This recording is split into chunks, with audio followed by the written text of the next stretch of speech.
budget, ano po, pero sana pagpunta po natin dito, hindi lang po yung problema yung gawin natin, hindi lang yung sagot natin, sana po, bawang po natin yung malalim at matibay na pananalig natin sa Diyos. Amen?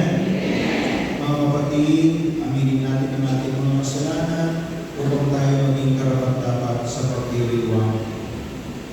Ang bilang ng mga tao, bakit po kayo nagpupunta kapag piyesta?